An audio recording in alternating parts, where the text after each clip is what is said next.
জয় গুরু। নমস্কার সবাইকে।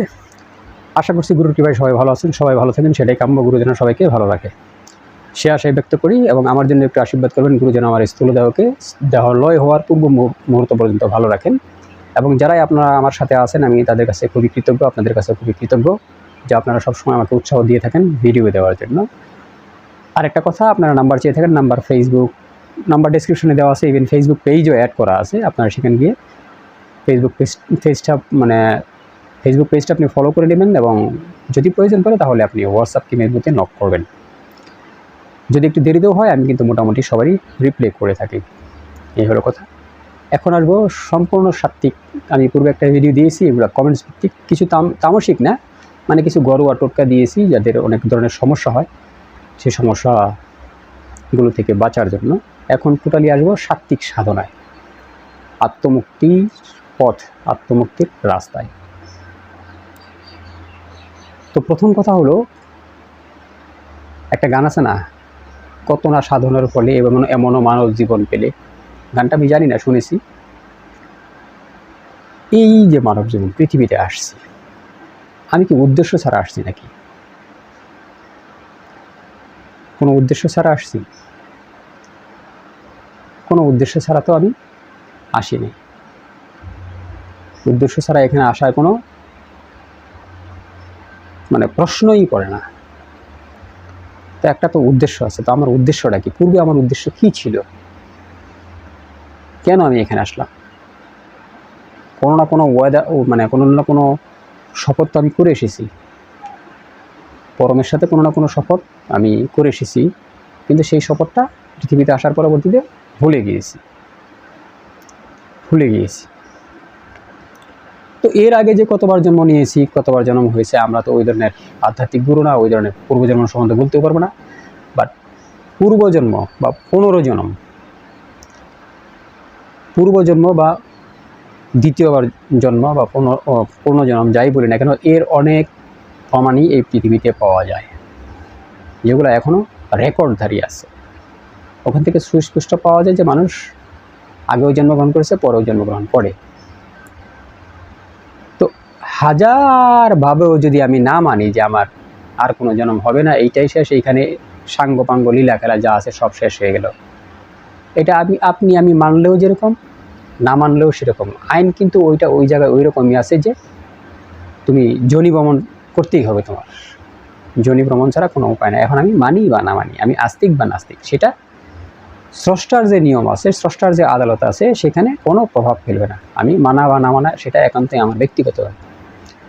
তো সেই ক্ষেত্রে আমাকে ওয়ার্নিং দেওয়া হয়েছে, কিছু ওনার যে আদালতের যে রুলস আছে, সেই রুলস বলে দেওয়া হয়েছে, তুমি এই রুলস কখনো ব্রেক করো না, ব্রেক করলেই বিপদ। একটা জিনিস খেয়াল করুন, সব কিছু সৃষ্টির প্রণালী অনুযায়ী পৃথিবীতে সব কিছু ঘটছে। অঙ্ক থেকে শুরু করে বিজ্ঞান পর্যন্ত যা কিছু হয়, প্রথম স্রষ্টাই সেটার সিস্টেমটা দেখাইছে, সিস্টেমটা ওইখান থেকেই আসছে, পরে পৃথিবীতে আসছে। এখন পৃথিবীতে ছোটো মোটো যে সমস্ত আকাম কুকাম আমরা করে থাকি, সেটা যদি আমরা ধরা খাই পুলিশের কাছে, তার বিচার কি হয় না? প্রকৃতির থেকেই তো আমাদের শিখতে হবে, প্রকৃতির বাইরে তো কোনো কিছু হয় না। নিশ্চিত হয়। তো এইখানে যদি বিচার নিশ্চিত হয়ে থাকে, তাহলে বিচার কি ওইখানে নাই? মানুষ কিন্তু মন গড়া কোনো জিনিস বানাতে পারে না, এটা স্রষ্টার ইশারাই সব কিছু হয়, ওই সিস্টেমে হয়।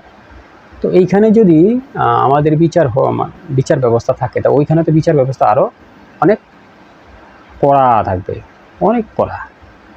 ওইখানে কোনো এক্সকিউজের জায়গা নেই। তো এই জিনিসটা মাথায় রাখতে হবে যে আমার বিচার নিশ্চিত আমার বিচার হবে। এখন আমি মারা যাই, 2-4 10-15 মিনিট 20 মিনিট হয়তো 1 ঘন্টা আমাকে রাখবে, কান্নাকাটি করবে, 2 দিন পরবর্তীতে পৃথিবীর যে অবস্থা ছিল সে অবস্থায় আমি এখন যেরকম দেখতেছি পৃথিবীটা, ওনারা তখন এরকমই দেখবে। তো সুতরাং মনে করেন না, আমি না থাকলে পৃথিবী চলবে না, এবং আমার জন্য ওনারা বসে থাকবে। কেউ কারো না দাদা, কেউ কারো না, টোটালি কেউ কারো না। গভীরভাবে চিন্তা করুন, কেউ কারো না এখানে। ইটস লাইক যেটাকে আমি সংসার মনে করতেছি, এটাও আমার মানে পৃথিবীতে আইসা অভিনয় করা মাত্র, আর কিছু না। এক সময় বাবা হচ্ছি, এক সময় দাদু হচ্ছি, এক সময় চাচা হচ্ছি, এক সময় কাকা হচ্ছি, এক সময় খালু হচ্ছি, এক সময় মেসু হচ্ছি, এক সময় পিসা হচ্ছি, এক সময় পিসু হচ্ছি, তো এক সময় নানা, এক সময় নানি, সব ভাষায় বলতে হয়। জাস্ট অভিনয়, আর কিছুই না, আর কিছুই না। তো এইটা তো আমার মূল অভিনয় না। মূল অভিনয়ে সংসার করতে বলা হয়েছে। সংসার ধর্ম সবচেয়ে বড় ধর্ম। তো সং আর সার যদি একটু সন্ধি বিচ্ছেদ করি, সং যোগ সার। সার মানে কোনো মৌলিক বা মূল বস্তু, আর সং মানে অভিনয় করা। আমরা বলি না অনেক সময়, আগে বলতাম না যে মানে পূর্বে যখন আমাদের এখানে বিভিন্ন ধরনের নাটক কুতুকুতো এই সং সাজছে, মানে একটা অভিনয় করতেছে, একটা অভিনয় করতেছে। তো সেই অভিনয়টাকে যদি আমি সার করতে পারি তাহলেই আমার হইল সংসার। মানে সেই অভিনয়টার ভিতরে যদি কোনো মূল বস্তু থাকে, কোনো মৌলিক যদি কোনো জিনিস থাকে, কোনো মৌলিক সত্তা থাকে এবং কোনো সাত্ত্বিক উদ্দেশ্য থাকে, তাহলে আমার সংটা মানে সংটা সার হইল। আমি যে অভিনয়টা করলাম সেটা সার হলো, মানে সেটার ফল আমি পরজন্মে পাবো কিংবা ইহেও জন্মে পাইতে পারি। তো সংকে তো সার করতে পারতেছি না, সংসার তো আমার হচ্ছে না। সংসার মানে এই বাড়িঘর টাড়িঘর না, বাড়িঘর আসবাবপত্র বিষয় আদি সম্পত্তি, এইটা না। সংসার মানে আমি যে অভিনয় করতেছি, যে সংটা আমি সাচ্ছি তাকে সার করা। একটু উল্টাপাল্টা কথা বললাম না দাদা? এই কেমন বলে পাগল লোক? আমি পাগলই, আমি মানেই আমি পাগল, ঠিক আছে? লুকুল কুমার একটা গান গাইছে না, অন্যকে পাগল বলিয়া বাধাইও না গোল, চিন্তা করে দেখো তুমি নিজেও পাগল। আমি খুব ভালো করে চিন্তা করে দেখি আমি নিজে একটা পাগল, ঠিক আছে? আমি নিজে একটা পাগল, এটা আমি জানি। তো সংকে তো আমি সার করতে পারলাম না। তো সংকে যদি আমি সার করতে চাই, তো নিশ্চিত রূপে আমার আধ্যাত্মিক চিন্তা চেতনার বৃদ্ধি করতে হবে এবং আমার আধ্যাত্মিক তপজপ, আধ্যাত্মিক সাধনা করতে হবে। তাই দেবাদিদেব শিব বলতেছেন যে কোথায় তুমি আমাকে খোঁজো? পরমাত্মা, পরম সত্য, পরম তত্ত্ব, পরম ব্রহ্ম বা হিরণ্যগর্ভ, যাই বলি না কেন বিভিন্ন ভাষায়, জীব পরম সত্তা একটাই। কোথায় তুমি আমাকে এদিক সেদিক খোঁজো? এদিক সেদিক খুঁজে তো লাভ নাই। আছি তো আমি ভিতরেই, আছি তো আমি ভিতরে। এখন কথা হলো এই অনন্ত ব্রহ্মাণ্ডে অনন্ত ব্রহ্মাণ্ড আছে, যার শুরুও নেই শেষও নেই। তো সেটা আমার শাস্ত্রে বলছে যা আছে অনন্ত ব্রহ্মাণ্ডে তা আছে তোমার দেহভাণ্ডে। তখন আমার এই দেহ কত ব্রহ্মাণ্ড আছে সেটা আমরা জানি না, সেটা আমরা জানি না, আমাদের না জানারই কথা। তো এই যে আমি পৃথিবীতে আসলাম, পৃথিবীতে আসার পরে পৃথিবীর ক্রিয়াকর্ম যেগুলো তুমি বললাম, এখন তো আমাকে উদ্ধার হতে হবে। উদ্ধার হওয়ার জন্য কি করতে পারি, কি করা আমার প্রয়োজন? তো আপনি এমনটাই কখনোই করবেন না, এমনটা আপনি কখনোই করবেন না যেটা আপনার চরিত্রের সম্পূর্ণ বিপরীত, আপনার মনের সম্পূর্ণ বিপরীত। তো বেশিরভাগ জিনিস মনের বিপরীতই থাকে, বাট চরিত্রের সম্পূর্ণ বিপরীত এরকম জিনিসটা করা যাবে না। চরিত্র সম্পূর্ণ বিপরীত মানে আমার চরিত্র একটা, আমি কাজ করি আর একটা, সেটা চরিত্রের বিপরীত। তার মানে জ্ঞান আপনাকে যে জিনিসটা বলে, বুদ্ধি না মনও না, ঠিক আছে? বুদ্ধি না মনও না, বুদ্ধি আর মন, বুদ্ধি এক জিনিস, মন তো আরেক জিনিস। বুদ্ধি হয়েছে মানে সাধারণ সংজ্ঞা, বুদ্ধি হয়েছে একটা জিনিস চৌকুশ, মানে চৌকুশ নলেজ করে একটা কাজ করে সেরে ফেললাম, আর মন তো এইটা সেটা চায়, মনের বিভিন্ন বিষয়। আর জ্ঞান হয়েছে সামগ্রিক জিনিসকে চিন্তা চেতনা করে তার পজিটিভ এবং নেগেটিভ রেজাল্ট বের করে আপনাকে দেওয়া, জ্ঞানের কাজ হয়েছে এইটা। তো জ্ঞান দ্বারা চিন্তা করতে হবে, ও আপনাকে ভালো এবং মন্দ দুইটাই আপনাকে বুঝাবে, ভালো মন্দ দুইটাই বুঝাবে। তো সেখান থেকে আপনি ভালোটা নিয়ে নেবেন। তো জ্ঞান কী বোঝাবে? যে তুমি এইটা করো, এই সাধনাটা করো, এইটা তোমার জন্য ভালো। আপনার সাংসারিক বিষয়াদি সহ যদি জ্ঞানকে আপনি উপস্থাপন করতে পারেন যে আমি এই জিনিসটা করতে চাই, তুমি কীরকম বলো, ও সমগ্র জিনিস বিশ্লেষণ করে বলবে যে আপনার জন্য এই ক্রিয়াটাই শ্রেষ্ঠ, এই কর্মটাই আপনি করতে পারেন। যখন দেখবেন যে না এটা আমার জন্য শ্রেষ্ঠ, এই প্রণালীটা আমার জন্য ভালো, এই সাধনাটা আমার জন্য ভালো, তখন আপনি ওই জিনিসটা শুরু করবেন। ওইটা আপনার পজিটিভ রেজাল্টে বয়ে আনবে, কেননা সেটা জ্ঞান দ্বারা আপনি বের করে দিচ্ছেন। তখনই যখন বের করে নিলেন তখন আপনি এই ক্রিয়াটা আপনি করবেন, এটা আপনার পজিটিভ রেজাল্ট হবে। তবে পজিটিভ রেজাল্ট তখনই হবে যখনই আপনি যে জিনিসগুলো দেখেন না, দেখেন না, শুধু অনুভূতিতে বোঝেন, সেটার প্রতি 100% আস্থা রাখা। 100% আস্থা যদি আপনি রাখতে পারেন তাহলেই আপনার পজিটিভ রেজাল্ট বয়ে আনবে। তো এইগুলো বিষয়। এখন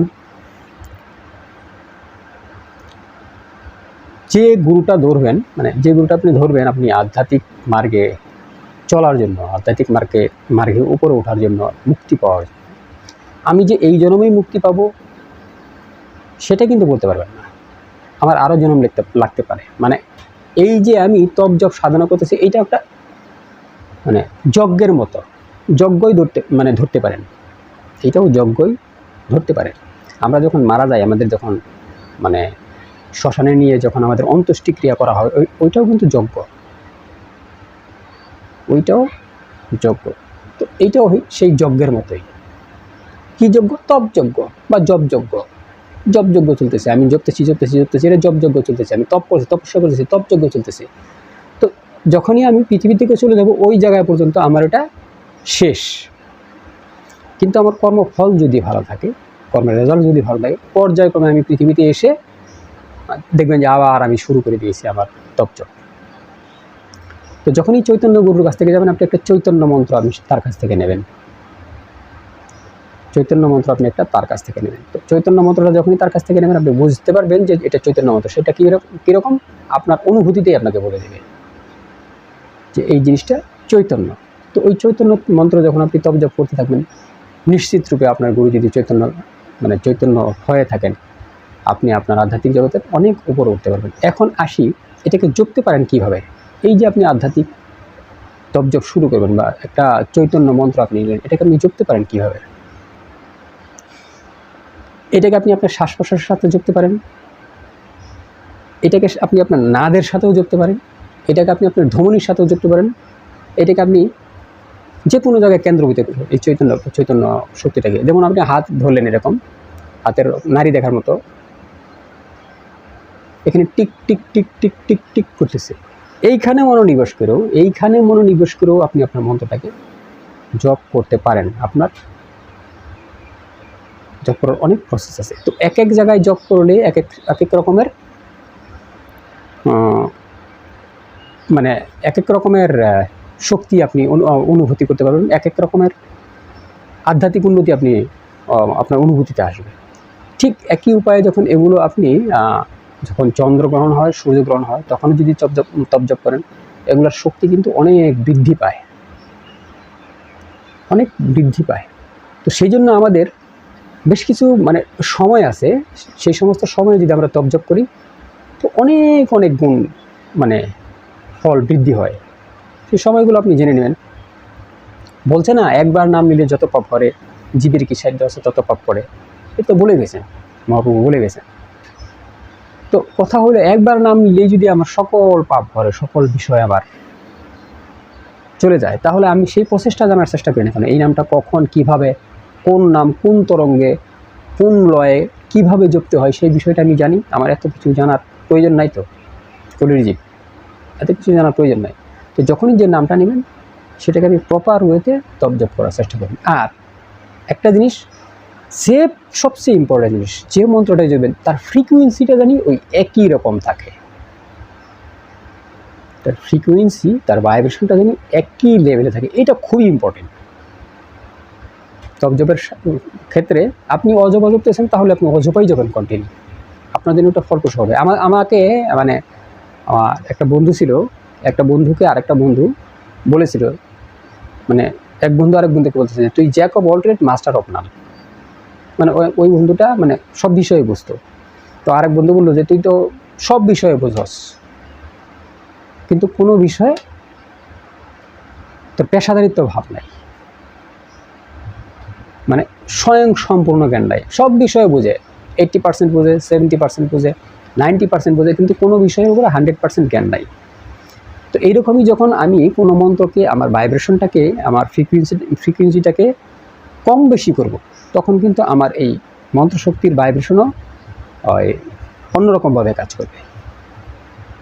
এটা খুব ইম্পর্টেন্ট জিনিস। তখন এই মন্ত্রশক্তির ভাইব্রেশনও অন্যরকমভাবে কাজ করবে। তো চেষ্টা করবেন যখনই যে মন্ত্রটা জপবেন, সবই তো সৌম্য মন্ত্র, যেহেতু আপনি আধ্যাত্মিক উন্নতির জন্য করতেছেন, একই মানে ফ্রিকুয়েন্সিতে, একই ভাইব্রেশনে আপনি সেটাকে জপার চেষ্টা করবেন। তো জেনে নেবেন যেখান থেকে গুরু মন্ত্রটা নেন, যে দাদা আমার এটার মানে তাল এবং লয়টা বলে দেন, মানে এটার মাত্রাটা কি, কোন মাত্রায় আমি জপলে কীরকম হবে। 2টা 3টা 4টা মাত্রাও সে দেখাতে পারে। ওই স্কেলগুলো মনে রাখবেন। স্কেলগুলো মনে রেখে আপনি এই মন্ত্রটা ওইভাবে জপবেন, দেখবেন হ্যাঁ আপনার আধ্যাত্মিক চিন্তা চেতনা, আধ্যাত্মিক পথে আপনি অনেক উপরে চলে যাবেন, অনেক উপরে। ঠিক আছে, অনেক উপরে চলে যাবেন। তো আজকে এই পর্যন্ত। জয় গুরু, নমস্কার সবাই।